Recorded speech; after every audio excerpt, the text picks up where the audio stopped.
ಸಲೂನ್ಗೆ ನುಗ್ಗಿ ದಾಂಧಲೆ ನಡೆಸಿದ್ದಾಳೆ ಲೇಡಿ ಒಬ್ಬಳು. ಇವಳು ಲೇಡಿ ಅಲ್ಲ, ಇವಳು ರೌಡಿ. ಇವಳು ನೋಡೋಕೆ ಮಾತ್ರ ಲೇಡಿ. ಹಲ್ಲೆ ಮಾಡಿದ್ರು ಮಾತ್ರ ಅಲ್ಲ, ಕಿಡ್ನಾಪ್ ಮಾಡಿ ಚಿತ್ರಹಿಂಸೆ ಕೊಟ್ಟಿದ್ದಾಳೆ ಅನ್ನುವಂಥ ಆರೋಪ ಇದೆ. ನೋಡಿ, ಹುಡುಗಿರದು ಅಂದರೆ ಮಹಿಳೆಯರದು ಒಂದು ಲಿಸ್ಟ್ ರೆಡಿ ಮಾಡಬೇಕಾಗತ್ತೆ ಪೊಲೀಸರು. ಲೇಡಿ ಡಾನ್ಗಳು, ಲೇಡಿ ರೌಡಿಗಳು ಅಂತೇಳಿ. ಈಗ ಹೆಂಗೆ ರೌಡಿ ಶೀಟರ್ಗಳು ಲಿಸ್ಟ್ ಇರುತ್ತಲ್ಲ ಹಂಗೆ. ಅದೇನು ದರ್ಪ, ಅದೇನು ಧಿಮಾಕರಿ ಏಕೆದ್ದು. ಲೇಡಿ ಡಾನ್ ಇವಳು. ಚಿತ್ರಹಿಂಸೆ ಕೂಡ ಮಾಡಿಸಿದ್ದಾಳಂತೆ. ಕಿಡ್ನಾಪ್ ಮಾಡಿಸಿ ಅಮೃತಹಳ್ಳಿ ಠಾಣಾ ವ್ಯಾಪ್ತಿಯಲ್ಲಿ ನಡೆದಿರುವಂತಹ ಘಟನೆ ಇದು. ಮೊದಲು ಕೆಲಸ ಮಾಡುತ್ತಿದ್ದ ಸ್ಪಾನಲ್ಲಿ ಕೆಲಸ ಬಿಟ್ಟಿದ್ರು ಸಂಜು ಅನ್ನೋರು. ಮೊದಲು ಈಕೆಯ ಸ್ಪಾನಲ್ಲಿ ಕೆಲಸ ಮಾಡೋರು, ಆಮೇಲೆ ಕೆಲಸ ಬಿಟ್ಟವರು ಹೊಸ ಸಲೂನ್ ಪ್ರಾರಂಭ ಮಾಡಿದ್ರು. ಮತ್ತೆ ಇಲ್ಲೇ ಕೂರೋಕ್ಕಾಗತ್ತಾ ಜಾಂಡ ಹುರ್ಕೊಂಡು? ಸಿಗರೇಟ್ ಸೇದ್ತಾ ಕಾಲಿಂದ ಒದ್ದು ಹಲ್ಲೆ ಮಾಡಿದ್ದಾಳೆ. ನೋಡ್ತಾ ಇದ್ದೀವಿ CCTVಯ ದೃಶ್ಯಗಳನ್ನು. ಸಿಗರೇಟ್ ಸೇದ್ತಾಯಿದ್ದಲ್ಲ ನೋಡಿ. ಆಕೆನೇ ಎದ್ಲಳ ಕುತ್ಕೊಂಡಿದ್ದಲ್ಲಿ ಹೆಂಗೆ ಹೊಡಿತಾ ಇದ್ದಾರೆ ನೋಡ್ರಿ ಪಾಪ. ಸಂಜು ಮತ್ತು ಅವ್ರ ಹೆಂಡತಿ ಮೇಲೆ ದರ್ಪ ಮಾಡಿದ್ದಾರೆ. ಕಾವ್ಯ ಅಂತ ಹೇಳಿ ಹೆಸರು. ಕಿಲಾಡಿ ಕಾವ್ಯ. ಸಿಗರೇಟ್ ಹೊಡಿತಾ ರೌಡಿಸಮ್ ಮಾಡೋ ಕಾವ್ಯ ಆಕೆ ರೀಲ್ಸ್ ನೋಡಬೇಕು. ಬಹಳ ಚಂದದ ರೀಲ್ಸ್ ನೋಡಿ. ಇವಳೇ ಅವಳು. ಕನ್ಫ್ಯೂಸ್ ಆಗಿಬಿಟ್ಟು ನಾವೆಲ್ಲ ಅವಳು ಅಂಥೇಳಿ. ಮೇಲೆಲ್ಲ ವಯ್ಯಾರ, ಒಳಗೆಲ್ಲ ಬರೀ ಕ್ರೌರ್ಯ, ಹಿಂಸೆ, ದೌರ್ಜನ್ಯ ಇದೇ ತುಂಬಿಕೊಂಡಿದೆ ಅವಳಿಗೆ. ನೋಡಿ, ಸಿಗರೇಟ್ ಹೊಡಿತಾ ರೌಡಿಗಳನ್ನ ಕಡ್ಕೊಂಬಂಡು ಯಾವ ರೀತಿಯಾಗಿ ಸಂಜು ಅವ್ರನ್ನ ಹಿಗ್ಗಾಮುಗ್ಗ ಥಳಿಸಿದಾಳೆ ಅಂಥೇಳಿ. ಹೆಣ್ಣು ಕುಲಕ್ಕೆ ಅವಮಾನ ಕಾವ್ಯ. ಹಲ್ಲೆ ಬಳಿಕ ಕಿಡ್ನಾಪ್ ಮಾಡಿ ಚಿತ್ರಹಿಂಸೆ ಕೂಡ ಕೊಟ್ಟಿದ್ದಾರೆ ಅನ್ನುವಂಥ ಆರೋಪ ಮಾಡ್ತಾ ಇದ್ದಾರೆ ಸಂಜೂರ್ ಹೆಂಡತಿ. ಕಾವ್ಯ, ಸ್ಮಿತಾ, ಮೊಹಮ್ಮದ್ ಸೇರಿದಂತೆ 5 ವಿರುದ್ಧ ದೂರಾಗಿದೆ. ಅಮೃತಹಳ್ಳಿ ಪೊಲೀಸ್ ಠಾಣೆಯಲ್ಲಿ FIR ದಾಖಲಾಗಿದೆ. CCTV ದೃಶ್ಯ ಆಧಾರವಾಗಿಟ್ಕೊಂಡು ಗ್ಯಾಂಗ್ನಲ್ಲಿದ್ದ ಒಬ್ಬನಿಗೆ ಪೊಲೀಸರು ಕಾಲ್ ಮಾಡ್ತಾರೆ. ಪೊಲೀಸ್ ಠಾಣೆ ಬಳಿ ಸಂಜುನನ್ನು ಬಿಟ್ಟು ಹೋಗಿದ್ದಾರೆ ಈ ಕಾವ್ಯ ಆ್ಯಂಡ್ ಗ್ಯಾಂಗ್. ನೋಡಿ, ಆಕೆಯ ಬಣ್ಣದ ರೀಲ್ಸ್ಗಳು, ಸಿಕ್ಕಾಪಟ್ಟೆ ಕಮೆಂಟ್ಸು, ಲೈಕ್ಸು.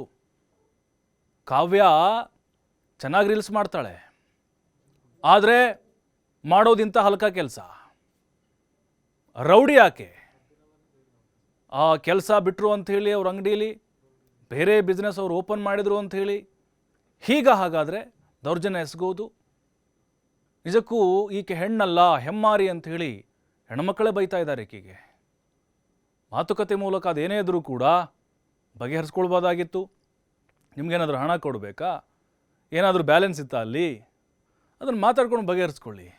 ಈ ರೀತಿ ಕೈ ಮಾಡೋದೆಲ್ಲ ಕೂಡ ಅದು ಕಾನೂನು ಪ್ರಕಾರ ತಪ್ಪು.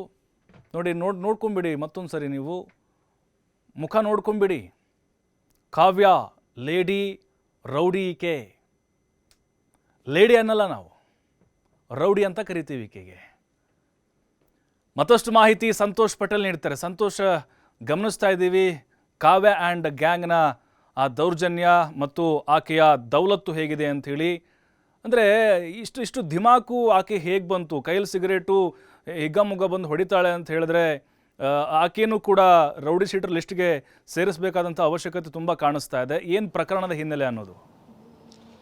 ಪ್ರಭು, ಇಡೀ ಇನ್ಸಿಡೆಂಟ್ನ ಹಿನ್ನೆಲೆಯನ್ನು ನೋಡ್ತಾ ಹೋಗೋದಾದರೆ, ಹಲ್ಲೆಗೆ ಒಳಗಾಗಿರುವಂಥ ವ್ಯಕ್ತಿ ಏನಿದ್ದಾನೆ, ಸೊ ಈತ ಸಂಜು ಅಂತೇಳಿ, ಈತ ಹಿಂದೆ ಹಲ್ಲೆ ಮಾಡಿರುವಂಥ ಕಾವ್ಯ ಏನಿದ್ದಾಳೆ, ಆಕೆಯ ಸ್ಪಾನಲ್ಲಿ ಕೆಲಸವನ್ನು ಮಾಡಿಕೊಂಡಿದ್ದ ಅನ್ನೋ ಮಾಹಿತಿ ಇರುವಂಥದ್ದು. ಕಾರಣಾಂತರಗಳಿಂದ ಆಕೆ ಕಳೆದ 10 ತಿಂಗಳ ಹಿಂದೆ, ಬಹುತೇಕ 1 ವರ್ಷದ ಹಿಂದೆ ಆಕೆ ಆ ಸ್ಪಾನ್ನ ಕ್ಲೋಸ್ ಮಾಡ್ತಾಳೆ.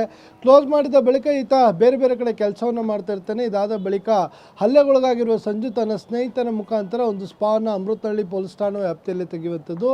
ಸೊ ಇದರ ಬೆನ್ನೆಲ್ಲ ಆಕೆ, ಅಂದರೆ ಈತ ತೆಗೆಯುವ 2-3 ತಿಂಗಳ ಮೊದಲು ಹಲ್ಲೆ ಮಾಡಿರುವಂಥ ಆರೋಪಿತೆ ಏನಿದ್ದಾಳೆ, ಆಕೆ ಕೂಡ ಯಲಹಂಕ ಭಾಗದಲ್ಲಿ ಒಂದು ಸ್ಪಾನ ಓಪನ್ ಮಾಡಿರ್ತಾಳೆ.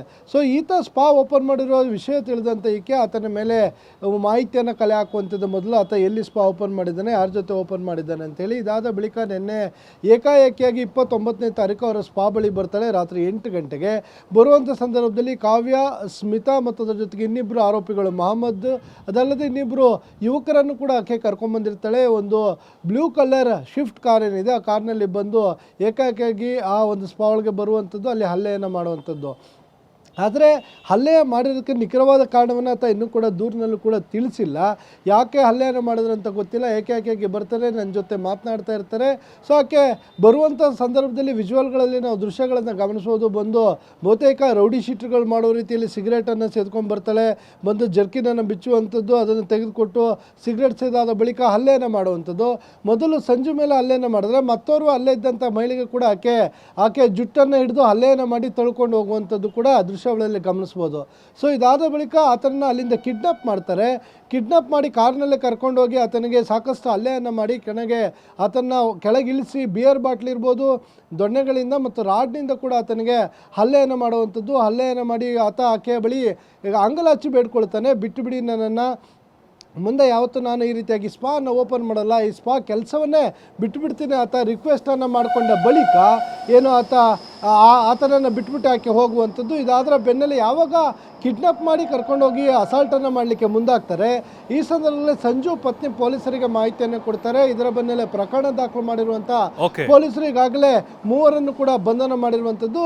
ಒಟ್ಟಾರೆಯಾಗಿ ಇಡೀ ಪ್ರಕರಣ ನೋಡಿಸಿದ್ರೆ ಇದು ಬಿಸ್ನೆಸ್ ರೈವಲರಿ ಅಂತ ಏನು ಹೇಳ್ತೀವಿ. ಆಕೆಯಲ್ಲೂ ಸ್ಪಾ ಓಪನ್ ಮಾಡ್ತಾನೆ, ಈತ ಕೂಡ ಸ್ಪಾ ಓಪನ್ ಮಾಡ್ತಾನೆ. ತನ್ನ ಬಿಸ್ನೆಸ್ಗೆ ಒಂದು ಹೊಡೆತ ಬೀಳುತ್ತೆ. ಅದ್ರ ಜೊತೆಗೆ ನಾನು ಸ್ಪಾ ಮಾಡಿದ ಕಡೆ ಈತ ಕೆಲಸಕ್ಕೆ ಬರೋದಿಲ್ಲ ಅನ್ನೋ ಕಾರಣಕ್ಕಾಗಿ ಹಲ್ಲೆಯನ್ನು ಮಾಡಿರ್ಬೋದು ಅಂತ ಮೇಲ್ನೋಟಕ್ಕೆ ಕಾಣ್ತಾ ಇರುವಂಥದ್ದು. ಸದ್ಯ ಪೊಲೀಸರು ಇವ್ರನ್ನ ಬಂಧಿಸಿ ವಿಚಾರಣೆಯನ್ನು ನಡೆಸ್ತಾ ಇರುವಂಥದ್ದು. ಪ್ರಭು, ಥ್ಯಾಂಕ್ ಯು ಸಂತೋಷ್ ಪಟೇಲ್ ತಮ್ಮೆಲ್ಲ ಮಾಹಿತಿಗಾಗಿ.